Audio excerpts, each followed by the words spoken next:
I overheard my boss whispering, she has no idea I'm sleeping with her assistant. Heart pounding, I pretended not to know and said, let's have a team meeting tomorrow. The next day, I projected their texts on the conference room screen. His face went pale as his wife, the CEO, walked in and said, actually, let's talk about this first. I, 38 female, am the chief operating officer at a mid-sized tech company based in San Francisco. It's not a startup, but we move fast, we hire smart people, and we're pretty tight-knit. Our CEO is Mark, 47 male, and his wife, Olivia, 52 female, is the founder. She stepped back a few years ago but is still active at the board level and shows up to meetings, events, you name it. Mark has always been charming, I guess. A little too friendly. He makes everyone feel seen, laughs at all the right moments, and knows how to play the room. But something about him has always rubbed me the wrong way. I thought maybe it was just me being cautious or overly sensitive as a woman in leadership. Turns out, my gut knew what my brain didn't want to see. Lisa, 29 female, is my executive assistant. She's sharp, organized, sweet. Not flirtatious, not loud. Just good at her job. She started about 10 months ago. She and I clicked quickly, we talked a lot, and I trusted her. Or thought I did. Now to what happened. It was a Thursday night. I stayed late at the office to prep for a pitch to one of our biggest clients. It was around 7:30 p.m., and the place was mostly empty. I was walking to the break room to make tea when I heard voices coming from conference room B. That room is rarely used unless someone wants privacy. I paused because I recognized the voices, Mark and Lisa. At first, I was just going to keep walking. But then I heard Mark say, very quietly, she has no idea I'm sleeping with her assistant. I froze. My heart just stopped. I couldn't hear Lisa's response right away, but then she laughed, nervous and breathy. And said something like, you're so bad. I stepped back, walked quietly to my office, shut the door, and just sat in the dark for what felt like an hour. I don't even remember how I got home that night. I don't remember driving. I was just in this fog of rage and betrayal. This wasn't just some office affair. He's my boss. She's my assistant. And more than that, Mark is married to Olivia, who built this damn company from nothing. Who gave me my shot. Who trusted me. The next morning, I couldn't look Lisa in the eye. She came in cheerful as usual, said good morning, and started rattling off our calendar. I nodded and kept my mouth shut. Then I got to work. See, I have access to a lot of systems, IT, HR, everything. Not because I'm nosy, but because as COO, it's literally part of my job to make sure things run right. Lisa used her work phone and email for everything. Rookie mistake. I wasn't even trying to snoop. I just opened her Outlook calendar to reschedule a meeting and saw a string of invites between her and Mark, touch base, private sync, working lunch, all labeled vague but oddly frequent. That's when I dug deeper. I requested a message log from our internal chat tool. I got back a PDF from IT showing a private conversation thread between them going back months. Not all the messages, but enough. Enough to see them call each other pet names. Enough to see timestamps where Lisa would leave to grab coffee and end up checking in with Mark at the same time. Enough to make me sick. But it was the texts that did it. Lisa had her company phone set to auto backup into our cloud system, again, rookie mistake. I had access. I pulled a backup file and found actual screenshots she'd saved. Messages between them. Explicit ones. Plans. Jokes about Olivia. Talk about me, how uptight I was, how I'd never see it coming. I saw red. I didn't sleep that night either. By morning, I had a plan. I sent out a calendar invite to the whole senior leadership team for an emergency meeting, Friday 2 p.m. I marked it urgent and said it would cover serious ethical concerns. I made sure Mark and Lisa both accepted. When the time came, I set up the projector myself. I had a clean slideshow prepared. The first slide was the company logo. The second was a quote from our employee handbook about professional conduct. Then came screenshots. I started slow. First, the Outlook invites. Then the chat logs. Then the texts. Not the explicit ones, just the ones that proved it beyond question. Dates. Times. Language. I read them out loud. Mark looked like he'd been hit by a truck. Lisa stared at the table, silent, pale. And then, as I clicked to the next slide, the door opened. Olivia walked in. She hadn't been invited. I didn't even know she was in the building. She stood there at the back of the room, looking around. Nobody said a word. Then she said, loud and clear, actually, let's talk about this first. The second Olivia spoke, the entire room tensed. Mark didn't turn around. He just stared at the screen like he could pretend it wasn't happening. Lisa slowly looked up at me with this ghost-white face. No one moved. No one said a word. The silence was suffocating. Olivia walked in slowly, heels clicking against the tile like gunshots in a western. She didn't say another word. She stopped right beside me and looked at the projector screen. I watched her eyes scan the texts. Her face didn't change. No emotion. Just ice. Then she turned to Mark. I always knew you were a liar, she said. But this? With her? Lisa let out a soft whimper, like a gasp she couldn't hold in. Olivia looked at her, then back at Mark. And then she said the part that made my stomach drop, you should have known not to cheat on me inside my company. That's when I realized she already knew. Or at least suspected. But now it was real. Public. There was no walking this back. Mark finally turned to her. His face was red, sweating, breathing heavy. Liv, this isn't what it looks like. She laughed. A bitter, short, humorless laugh. You're right, she said. It's worse. Everyone in the room was frozen. HR was there. Our finance VP. Legal. My own heart was beating so hard I could feel it in my throat. Olivia turned to me. Sarah, can you give us the room? My hand shook as I nodded. Everyone started getting up. The meeting was clearly over. But I didn't leave. Not yet. I wanted to hear what she said next. Before we walked out, Olivia raised her voice. Actually, Sarah, you stay. Everyone else paused again. Everyone else, out.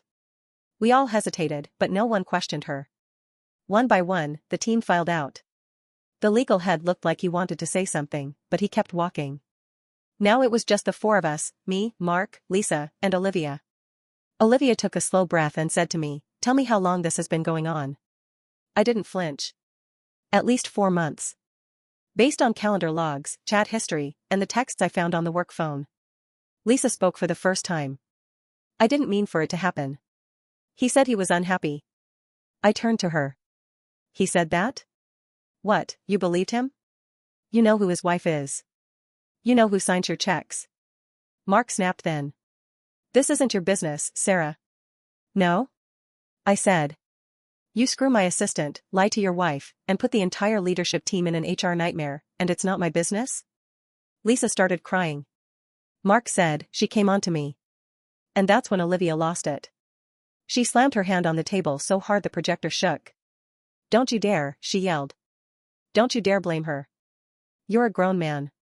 You made these choices. Lisa looked stunned, like she didn't expect Olivia to defend her. Olivia turned to her and said, you're not innocent. But he's been doing this for years. You're just the latest. My jaw dropped.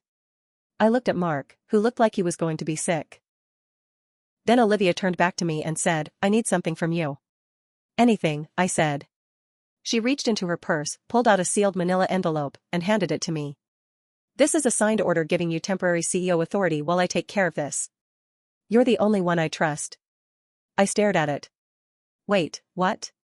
Olivia just nodded. I had this drawn up last week. I just didn't know if I'd need it. Mark tried to cut in.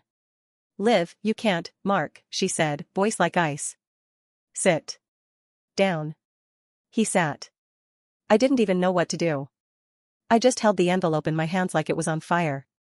Then Olivia said, Sarah, I need you to get HR, legal, and finance back in here. We're doing this now. I opened the door and told my assistant, Lisa's backup, thank God, get everyone back. People came back in, confused and tense. Olivia stood at the head of the table.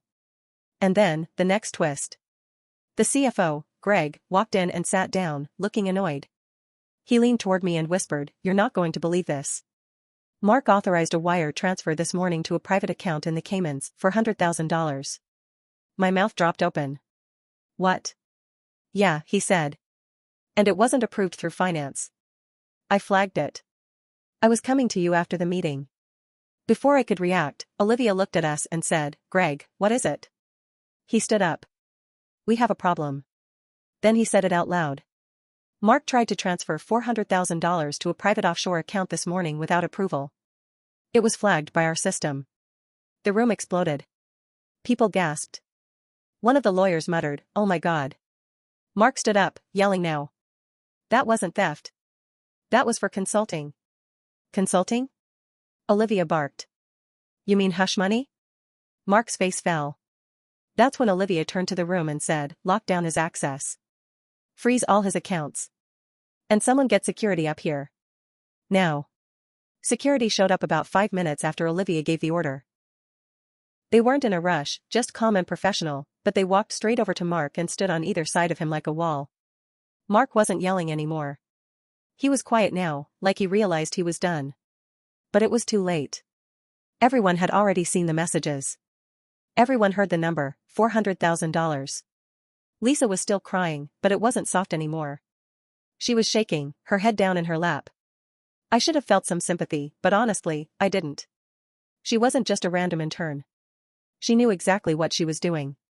She used the same assistant login I gave her to cover for Mark while they snuck around. Olivia looked at Greg, our CFO, and said, "Do we know the account name?" He nodded. "Yes. It's listed under a shell company in Florida. But it's real." I checked. "I can show you right now." Then Lisa spoke up again, voice shaky, "It's mine." Everyone turned. "What?" Olivia asked sharply. Lisa wiped her face and whispered, "The account. It's mine. He set it up for me. He said it was a bonus. He didn't want the board to know." Mark shot her a glare that could cut glass. "Shut up, Lisa."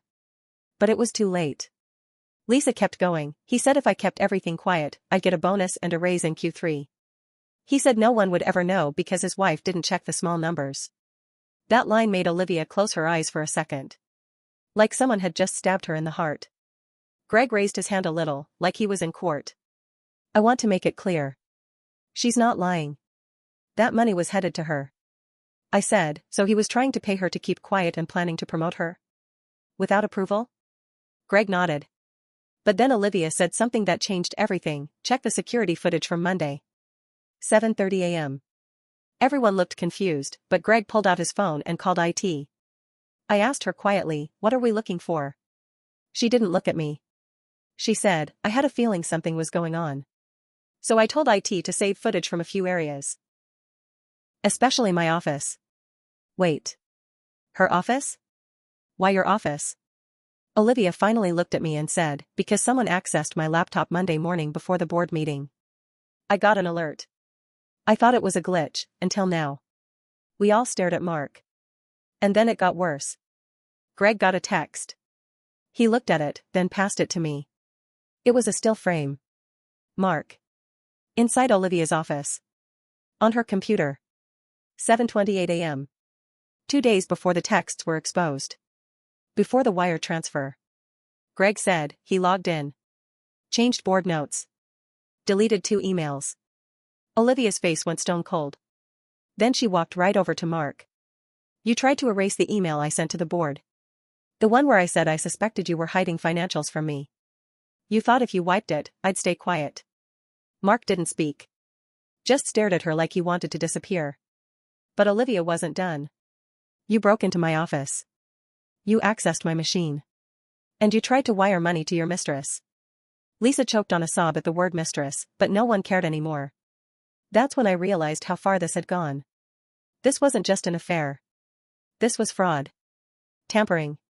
Abuse of power. Mark had been building this for months. Possibly years. And now the whole thing was cracking wide open. And just when I thought the worst was out, Greg said, "We may have another problem." Everyone turned again. He pulled out a printed bank statement and dropped it on the table. "That shell account? It's not the only one. I found 2 more. One in Delaware. One in Zurich. Both linked to similar consulting fees. All wired from the company." "How much?" Olivia asked. "Just under $1.2 million. Silence again. The number, $1.2 million, hung in the air like smoke. Nobody moved. Even the head of legal, who always had something to say, looked stunned. Mark rubbed his face like he was trying to wake up from a nightmare. Greg, the CFO, calmly added, "We're still going through the transactions. Some of these go back over a year." Lisa slumped into her chair. She wasn't crying anymore. Just staring straight ahead, blinking like she wasn't even there. Olivia's hands were clenched so tightly her knuckles were white. You didn't just cheat on your wife, she said quietly, but every word hit like a hammer. You stole from her. From this company. From me. Mark finally looked up, eyes wide. I didn't steal from you. I built this company too. I put in the work. No, she snapped. You came in after I built it. I brought you in because I trusted you. You didn't build a thing. You just waited until I looked the other way and started carving off pieces for yourself.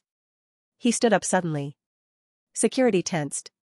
Everything I did, he said, voice rising, I did because you shoved me into the background. You wanted to play CEO and founder and queen of the damn castle, and I was just the guy on your leash. So yeah, I found a way to make something for me. Because you never let me have anything. The room was frozen. No one breathed. Olivia's voice dropped to almost a whisper. You were my husband, Mark. He didn't respond. You think I didn't notice the way you looked at other women? She asked. Do you think this was the first time I questioned you? Lisa spoke again, her voice small. I didn't know about the money. I didn't ask for that. No, Olivia said, but you knew he was married. You knew who he was married to. Lisa didn't argue. I stood there, still holding the envelope Olivia gave me. I hadn't opened it yet, but I could feel the weight of it now. Responsibility. Trust. Rage. Then the head of legal finally spoke. We need to take this off company grounds. Mark, you're suspended pending a full investigation. Your accounts are locked.